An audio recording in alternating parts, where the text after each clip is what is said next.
Je place ma confiance dans l'ambition et l'imagination de notre jeunesse. Danzler Mutsu Hofun. Pour reprendre votre formule mémorable, Monsieur le Président fédéral, ce sont les idées et la passion des jeunes qui façonneront l'avenir que nous partageons. Dans les couloirs feutrés du palais, un document longtemps resté secret a refait surface, entraînant des conséquences inattendues. Le roi Charles serait sous le choc après avoir découvert une clause spécifique dans le testament de la reine Élisabeth.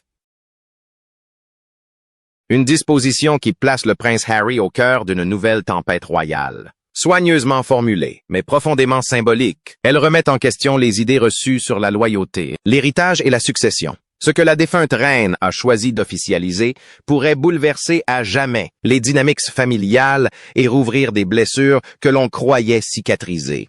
Cette révélation pourrait-elle changer la façon dont l'histoire se souvient de la place de Harry au sein de la monarchie? La clause laissée par la reine. Un silence religieux régnait dans les bureaux privés du palais de Buckingham ce matin de novembre 2025. Les mêmes murs qui avaient été témoins de décennies de décisions discrètes étaient désormais le théâtre d'un moment que personne dans la pièce n'aurait pu prédire. Le roi Charles, assis à un bureau en acajou familier autrefois occupé par sa mère, ne se préparait ni pour une cérémonie ni pour une obligation publique. Il examinait des documents relatifs à la succession de la reine Élisabeth II, décédée en septembre 2022. Il s'agissait d'une simple formalité, une tâche que les monarques accomplissent généralement à huis clos, loin des projecteurs. La réunion rassemblait un cercle restreint de personnes de confiance. Le conseiller juridique principal, le trésorier de la famille royale et des conseillers ayant servi la mère et le fils. On ouvrit des dossiers en cuir, on vérifia les scellés et on tourna les pages avec un calme professionnel. La plupart des documents qu'ils contenaient correspondaient aux attentes établies de longue date. Des propriétés privées, des objets de famille et des biens déjà distribués des années auparavant. Balmoral, Sandringham, des bijoux précieux. Rien d'inhabituel, rien d'inquiétant, jusqu'à ce qu'une enveloppe apparaisse. Plus fine que les autres, elle portait une date qui attira immédiatement l'attention. Mars 2022, quelques mois seulement avant la mort de la reine. À l'intérieur se trouvait un document manuscrit, sans aucun doute de la main d'Élisabeth. Son écriture était plus posée qu'on ne l'aurait cru pour sa dernière année. Un peu irrégulier, certes, mais c'était voulu. Ce n'était pas un brouillon, c'était une décision. Tandis que Charles lisait, le silence se fit dans la pièce. Son visage, si souvent impassible, se crispa lentement. Ce qui se trouvait devant lui ne concernait pas seulement les biens matériels. Elle s'adressait au prince Harry, non pas en passant, ni de manière vague, mais directement, avec une précision qui ne laissait place à aucune interprétation. La clause définissait un arrangement successoral qui allait à l'encontre de toutes les certitudes que Charles avait depuis le décès de sa mère. Il ne s'agissait pas simplement d'argent ou de terre. Elle était conditionnelle, soigneusement élaborée et liée aux choix futurs. Elle laissait entendre qu'Élisabeth, même malade, avait anticipé les divisions au sein de sa famille, le temps et les conséquences. Les conseillers attendirent que Charles relise le document. Une fois, 2 fois, 3 fois. Chaque lecture avait plus d'importance que la précédente. Le conseiller juridique confirma discrètement ce que le roi soupçonnait déjà. La clause était authentique, dûment attestée et pleinement exécutoire. Elle avait été scellée avec instruction de rester confidentielle jusqu'au moment opportun. Ce moment était manifestement arrivé. Mes pensées se portèrent sur le château de Windsor, sur le cabinet de travail privé où Élisabeth aurait pu s'asseoir seule, la plume à la main, sachant parfaitement ce qu'elle faisait. Elle avait régné à travers les guerres, les tempêtes politiques et les troubles familiaux. Elle comprenait le silence comme une arme. Cette clause n'était ni un accident ni un oubli. C'était une stratégie. Ce qui a rendu la découverte plus lourde, ce n'était pas sa légalité, mais son intention. La reine avait légué à son fils aîné bien plus qu'une couronne. Elle lui avait laissé un choix qui ravivait une plaie vive. Le départ de Harry de la vie royale avait brisé la confiance et bouleversé les relations. Cette clause a rouvert ce chapitre, non pas sur le plan émotionnel, mais sur le plan formel. Une question, posée discrètement, a fini par émerger de la bouche d'un conseiller. Comment procéder? Fallait-il entamer les préparatifs? Fallait-il informer les autres parties? Charles ne répondit pas immédiatement. Il retira ses lunettes et les posa sur le bureau, se frottant l'arête du nez. Un bref instant, il n'était plus le roi. Il était un fils, réalisant que sa mère avait orchestré ce règlement de compte bien avant qu'il ne soit prêt à y faire face.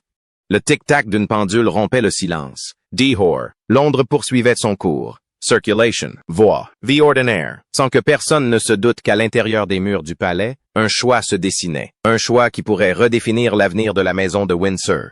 Élisabeth avait toujours cru au pouvoir du timing. En plaçant cette clause à cet endroit précis, elle s'assurait que Charles y serait confronté en tant que roi et non en tant qu'héritier. La couronne, déjà lourde, lui paraissait encore plus pesante.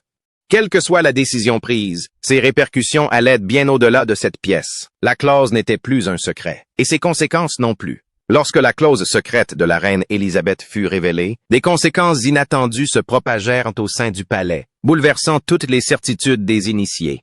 Le dernier testament de la reine.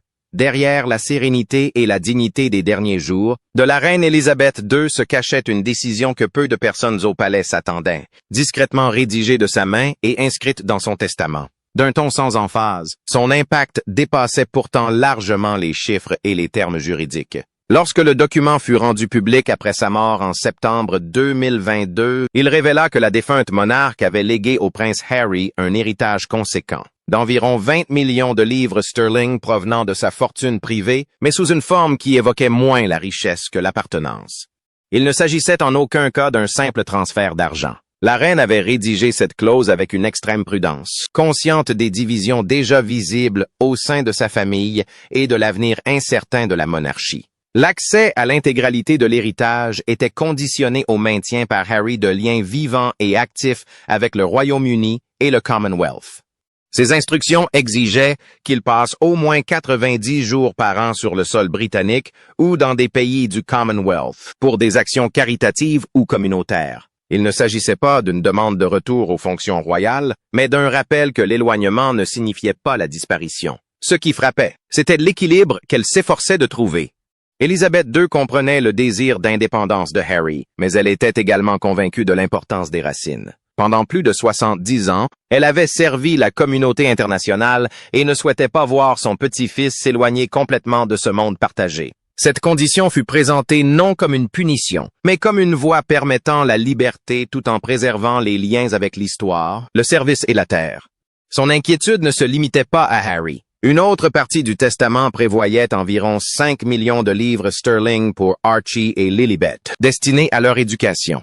Ces fonds devaient être gérés par des administrateurs, approuvés conjointement par Harry et le monarque régnant, assurant ainsi une certaine continuité entre les générations. Plus important encore, la reine a exprimé le souhait que ses arrière-petits-enfants passent une période enrichissante en Grande-Bretagne durant leur enfance et leur adolescence. Elle a écrit qu'ils ne devaient jamais se sentir étrangers à leur terre natale ni à leur famille. Une lettre privée adressée à Charles, écrite de la voix si caractéristique d'Élisabeth, était jointe au document juridique. Dans ce texte, elle ne niait pas la douleur qui s'était accumulée au sein de la famille, la colère, la déception, le sentiment de perte. Pourtant, elle rappelait à son fils quelque chose de plus simple et de plus profond. Harry était toujours son petit-fils. Ses enfants étaient toujours ses arrière-petits-enfants, et elle ne pouvait quitter ce monde sans tenter une dernière fois de les empêcher de disparaître définitivement pour la famille. La lettre ne donnait pas d'ordre. Elle portait plutôt l'espoir discret d'une mère approchant de la fin de sa vie. Elle parlait de ponts brûlés, mais pas irrémédiablement brisés, si les deux parties étaient disposées à les reconstruire.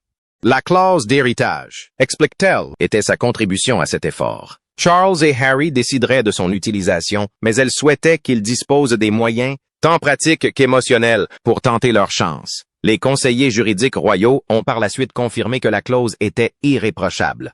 La reine avait consulté des experts de confiance, s'assurant que chaque phrase reflète clairement ses intentions et ne puisse être facilement contestée. Il ne s'agissait pas d'un langage symbolique ni d'une suggestion sujette à interprétation. C'était un discours ferme, réfléchi et profondément personnel.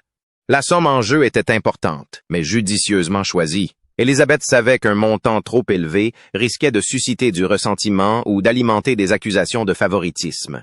20 millions de livres suffisaient à assurer stabilité et perspective, sans pour autant détourner l'attention du véritable objectif de cette mesure. Il n'a jamais été question d'acheter de la loyauté. Il s'agissait de liens, de préserver les liens familiaux qu'elle refusait de rompre définitivement. Tandis que Charles lisait le document, il pouvait presque entendre la voix de sa mère. Calme, pragmatique, et pourtant empreinte d'une émotion contenue. Elle savait que son temps s'était compté. Elle savait que la responsabilité de renouer les liens avec Harry lui incomberait. Ainsi, elle laissa derrière elle ce geste ultime, à la fois instrument, fardeau et plaidoyer. Même après sa mort, la reine Élisabeth II s'efforçait de préserver l'unité de sa famille. Quel fardeau intime portait-elle donc, révélant une facette de la monarque que peu ont eu l'occasion de voir, la protection discrète de la reine. Rares sont ceux qui ont perçu la reine Élisabeth II comme une femme guidée par ses émotions. Pourtant, derrière la sérénité des obligations professionnelles se cachait une grand-mère qui portait les joies et les peines de sa famille avec la même intensité. Bien avant les révélations publiques, elle entretenait une relation d'une grande tendresse avec le prince Harry. De son enfance à Windsor à son adolescence, il apportait de la légèreté dans des lieux empreints de tradition. Son humour l'adoucit, lui rappelant une époque plus insouciante, avant que la couronne n'exige la retenue par-dessus tout. Cette proximité rendit le mois de janvier 2020 particulièrement douloureux. Lorsque Harry et Meghan ont annoncé leur décision de se retirer de leur fonction royale, le choc n'est pas venu du choix lui-même, mais de la brutalité avec laquelle il a été annoncé. Le palais a été contraint de réagir, sans préparation. Pour la reine, ce fut comme être exclu d'une conversation qui, selon elle, aurait dû commencer avec elle. Pourtant, ses proches ont remarqué que sa déception ne laissait jamais place à l'inquiétude. Ses pensées restaient ancrées dans la sécurité, la stabilité et l'avenir de Harry. Les tensions publiques se sont exacerbées en mars 2021 après la diffusion de l'interview d'Oprah en Californie. Les accusations de racisme, les allégations de négligence et les récits poignants des problèmes de santé mentale de Meghan ont ébranlé la monarchie. Pour Elizabeth, qui avait incarné l'institution pendant des décennies, l'affaire a été vécue comme une attaque personnelle. Sa réponse fut brève et mesurée. Les souvenirs peuvent varier. Anne Privey. Cependant, la situation pesait lourdement sur elle. Elle n'était pas seulement une reine gérant une crise, mais aussi une grand-mère voyant les liens familiaux se fragiliser. Ce qui était rarement relayé par les médias, c'est que la communication n'a jamais vraiment cessé. Les conversations téléphoniques, discrètes mais sporadiques, se poursuivaient. Elle s'exprimait alors moins en souveraine qu'en membre de sa famille, soulignant que l'amour ne dépendait pas de l'accord. Elle désapprouvait les conflits publics et regrettait le déroulement des disputes. Mais le lien qui les unissait restait intact. Fin 2021. Alors que sa santé déclinait, la reine se livrait à une introspection croissante. Des années de service lui avaient appris à gérer les nations, les transitions et les changements mondiaux, mais la crise au sein de sa propre famille restait vive. L'approche du jubilé de platine en 2022, les interrogations quant à la présence du prince Harry et la conscience de sa mortalité ont accentué l'urgence de la situation. Si la réconciliation s'avérait impossible par la conversation ou une cérémonie, elle agirait dans le seul domaine qui lui restait pleinement sous son contrôle. En étroite collaboration avec un conseiller juridique en qui elle avait une confiance absolue, fin connaisseur du droit et des problématiques familiales, Elizabeth rédigea une disposition discrète dans son testament. Son objectif dépassait le simple cadre financier. La sécurité financière d'Harry était importante, certes, mais elle n'était pas le principal motif de la décision. Elle souhaitait que ses enfants conservent un lien vivant avec la Grande-Bretagne, son histoire et leur famille d'origine. Surtout, elle a rédigé la clause de manière à exiger la coopération d'Harry et de Charles. Elle insistait discrètement sur le dialogue, la négociation et le partage des responsabilités. Le secret était essentiel. La reine ne souhaitait pas que cette décision domine les jours qui suivraient, immédiatement sa mort, ni qu'elle perturbe les débuts fragiles du règne de Charles. En retardant la révélation de sa volonté jusqu'à l'examen complet de sa succession, elle espérait que les esprits s'apaiseraient et que le chagrin atténuerait les réticences. Elle était convaincue que le moment choisi déterminerait si ses dernières volontés seraient rejetées ou respectées. Une lettre personnelle, révélant une rare vulnérabilité, était jointe à la clause. Elizabeth a exprimé des regrets, admettant avoir trop tardé à intervenir plus fermement. Elle a écrit avoir cru que le temps guérirait les blessures de lui-même, avant de réaliser à quel point les fractures étaient profondes. À ce moment-là, la maladie et le protocole limitaient ses possibilités d'action publique.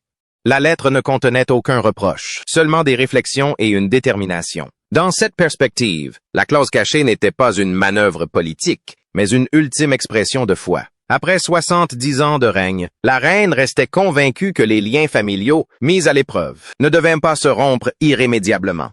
Même à la fin, elle refusa d'accepter la séparation définitive comme une fatalité, par une planification discrète plutôt que par des ordres publics. Elle tenta une ultime fois de ramener sa famille à la compréhension. laissant derrière elle non seulement un héritage de règne, mais aussi un message d'amour éternel.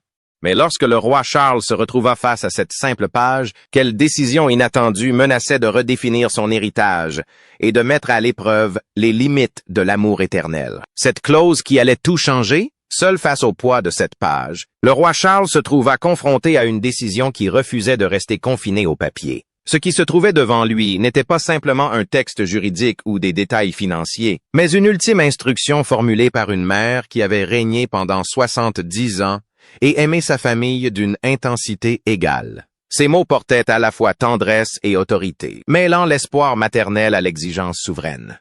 Ils ont ainsi placé Charles au cœur d'une tempête où devoirs et émotions s'entrechoquaient. Des années s'étaient écoulées depuis les adieux discrets qui avaient poussé le prince Harry à traverser l'Atlantique pour rejoindre la Californie, et pourtant, la distance entre le père et le fils semblait plus grande que n'importe quel océan. Depuis 2020, les interviews publiques, la série diffusée en streaming et les mémoires parues en 2023 ont transformé une douleur intime en un débat mondial. Charles avait enduré les critiques toute sa vie, habitué par la tradition à les supporter sans broncher. Pourtant, entendre son propre fils le décrire comme distant et imparfait le toucha profondément. L'amour n'avait pas disparu, mais il côtoyait désormais la déception, la colère et un sentiment de trahison qui ne le quittait jamais vraiment. La clause découverte après le décès de la reine Élisabeth II en septembre 2022 a ravivé toutes ces émotions longtemps restées en suspens. Elle offrait à Harry un héritage conséquent, assorti de certaines conditions, un séjour au Royaume-Uni, des retrouvailles avec sa famille et l'espoir discret que la génération suivante ne soit pas totalement coupée de ses racines.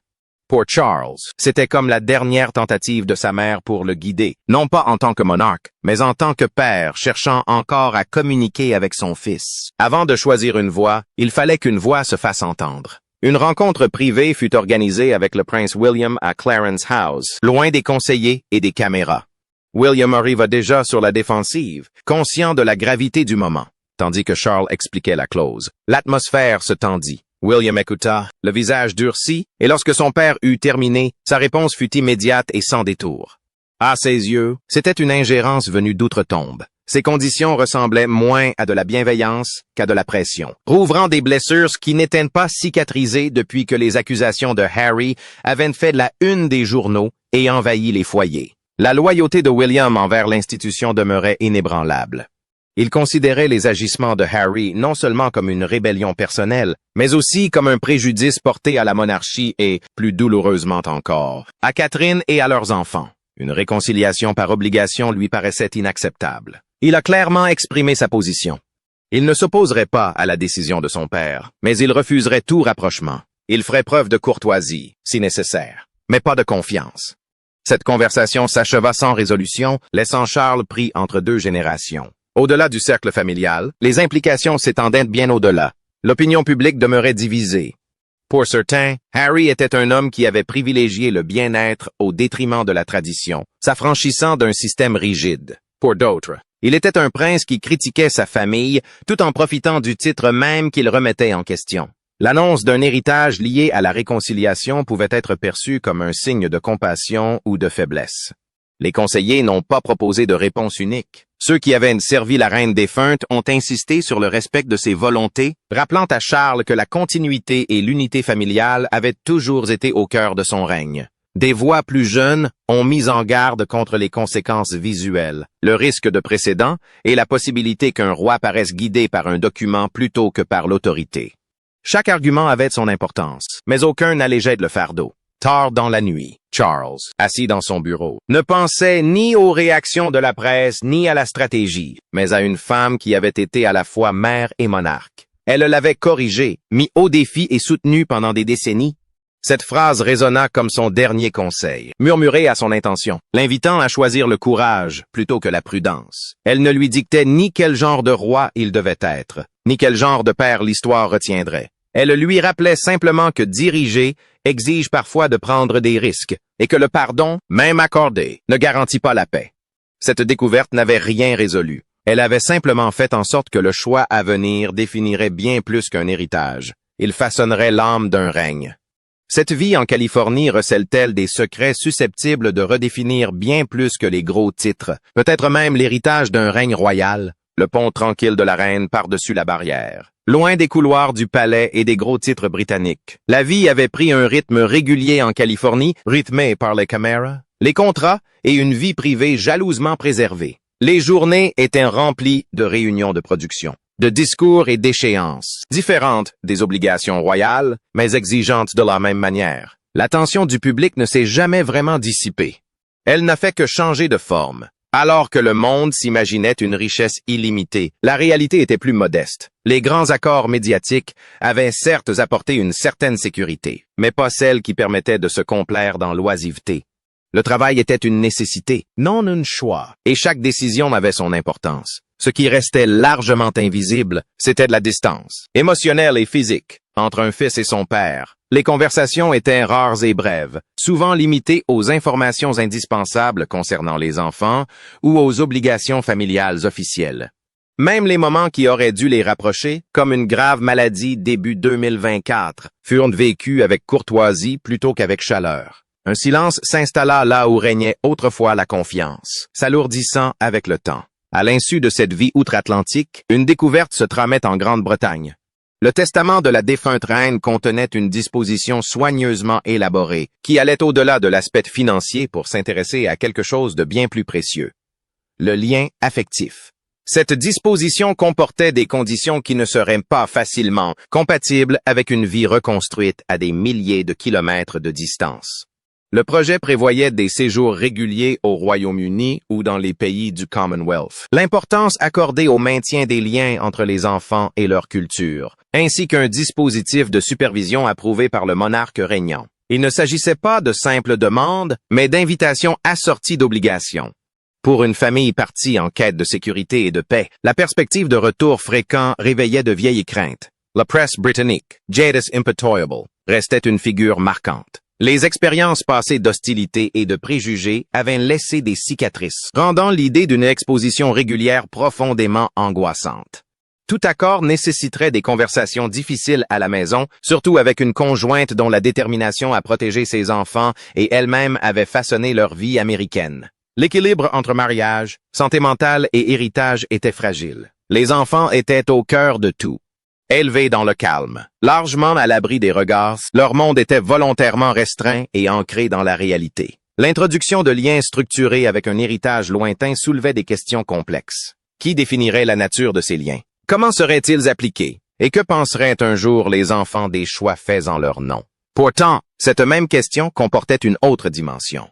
Se couper d'une branche entière de l'histoire familiale, pourrait-il un jour être source de regrets? Derrière le langage juridique se devinait une dimension indéniablement personnelle. La reine avait toujours été un pilier, offrant son affection sans condition, même lorsque d'autres se retiraient. Ces derniers mois n'avaient pas effacé ce lien.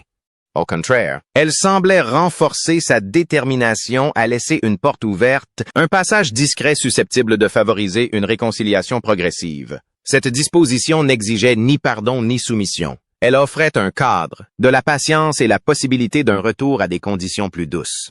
Cette prise de conscience fut bouleversante. Elle ébranla des défenses longtemps ancrées, forgées au fil d'années de conflits, d'interrogatoires et de jugements publics. L'idée que quelqu'un avait pensé à l'avenir avec bienveillance, à ses petits-enfants grandissant à l'autre bout du monde, aux liens familiaux survivant aux querelles personnelles, était difficile à ignorer.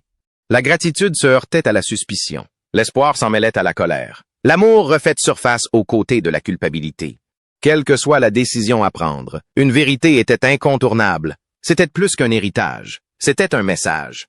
La question se posait de savoir si la distance devait toujours rimer avec séparation, si les enfants pouvaient hériter de plus que des titres ou de la fortune, et si les ponts, une fois brisés, pouvaient encore être reconstruits. La réponse ne viendrait pas de sitôt, mais la question elle-même garantissait que plus rien ne serait comme avant. Quel secret du testament de la reine Élisabeth pourrait tout changer? Et pourquoi la famille royale se retrouve-t-elle soudainement confrontée à un avenir que nul n'avait anticipé? La clause cachée qui pourrait changer le cours de l'histoire royale. Dans les couloirs silencieux du palais de Buckingham, une clause secrète du testament de la reine Élisabeth avait soudainement refait surface, jetant une ombre sur l'avenir de la famille royale. Le roi Charles, accablé par le poids du devoir et d'un désir personnel, se trouvait désormais à la croisée des chemins. Il s'agissait de bien plus qu'une simple affaire juridique. C'était une épreuve de confiance, de compréhension et pour les liens fragiles qui s'étaient distendus au fil des années d'éloignement et de conflits. La clause promettait à Harry un héritage conséquent, mais assorti de conditions, soigneusement élaborées pour le ramener vers sa famille et ses responsabilités. Les conseillers de Charles recommandèrent une approche prudente et nuancée. Un avis légal officiel préciserait l'héritage, ses conditions et la procédure à suivre pour le réclamer. Parallèlement, Charles enverrait une lettre personnelle, brève, mesurée et sincère, accusant réception de la découverte de la disposition de sa mère et exprimant son désir sincère d'honorer ses volontés. Il ne s'agissait ni d'une supplique, ni d'une exigence. C'était une porte ouverte, une invitation fragile à la conversation, laissant entièrement à Harry le soin de faire le prochain pas. Le compte à rebours était lancé. Les documents juridiques prévoyaient un délai de 90 jours pour que Harry réponde. L'acceptation entraînerait une série de formalités. Des administrateurs seraient nommés. Des mécanismes de contrôle de la conformité seraient mis en place. Des dispositions concernant les fonds de ses enfants seraient prises. Chaque étape nécessitait des échanges entre les représentants de Harry et le palais, échanges qui s'étaient faits rares ces dernières années. On Refuse, en revanche, promettait une issue juridique plus simple, mais des conséquences publiques bien plus complexes. Refuser l'héritage pourrait faire passer Harry pour un homme de principe, Misingrat, ou pour un fils refusant d'honorer les dernières volontés de sa grand-mère. Les médias analyseraient chaque nuance, alimentant les spéculations pendant des mois. Pourtant, la voie la plus probable se situait entre ces deux extrêmes. Les négociations semblaient inévitables. Les avocats de Harry pourraient demander des ajustements. Réduction des cotisations annuelles, étalement des obligations sur plusieurs années ou renforcement de leur contrôle sur le fonds fiduciaire de ses enfants. La reine avait rédigé le document avec une grande minutie, mais même le langage juridique le plus clair laissait place à l'interprétation. Pour parvenir à un compromis, Charles était désormais confronté à un défi personnel qui dépassait le cadre légal et protocolaire. Il lui fallait perspicacité, patience et une compréhension profonde des sentiments de son fils, qualités sur lesquelles il s'était appuyé en diplomatie pendant des décennies, mais jamais dans une situation aussi intime, aussi délicate. Les implications allaient bien au-delà de la relation père-fils. Les enfants de William, George, Charlotte et Louis étaient pris dans cet engrenage d'une possible réconciliation. Leur relation avec Harry pouvait s'épanouir ou rester distante, selon la manière dont ils assumeraient les obligations fixées par leur grand-mère. La vision de la reine avait toujours inclus la guérison de ses fractures générationnelles, mais sa mise en œuvre exigeait la coopération de nombreux membres de la famille, dont certains n'étaient pas favorables à la réconciliation. En réalité, le résultat pourrait être partiel et imparfait. Harry pourrait accepter l'héritage tout en gardant ses distances émotionnelles, remplissant les obligations légales sans s'investir émotionnellement. Les relations deviendraient fonctionnelles mais froides, cordiales mais réservées. Dans ce contexte, la réconciliation serait réelle mais incomplète. Un compromis entre rupture et unité. L'enjeu était immense. Un faux pas pourrait transformer la succession en un nouveau champ de bataille, Harry déplorant publiquement la situation et la presse dépeignant la monarchie comme manipulatrice ou Charles comme excessivement autoritaire. À l'inverse, un succès pourrait marquer un premier pas significatif vers la réconciliation, respectant ainsi le dernier souhait de la reine, l'unité. Pour la première fois depuis des années, un cadre existait. Une carte dessinée par la main attentive d'une grand-mère, suggérant la possibilité d'une famille de Lyons, d'un espoir. Charles portait en lui à la fois un fardeau et un don. La manière dont lui et Harry choisiraient de le gérer définirait leur relation, le bien-être de la génération suivante et l'avenir même de la monarchie. De l'autre côté de la frontière londonienne, le destin de la famille royale était désormais en suspens, oscillant entre les souffrances du passé et la fragile et envoûtante promesse de réconciliation. Alors, à votre avis, que fera le roi Charles après avoir découvert cette clause choquante concernant Harry dans le testament de la reine? Nous aimerions connaître votre avis. N'oubliez pas d'aimer et de partager.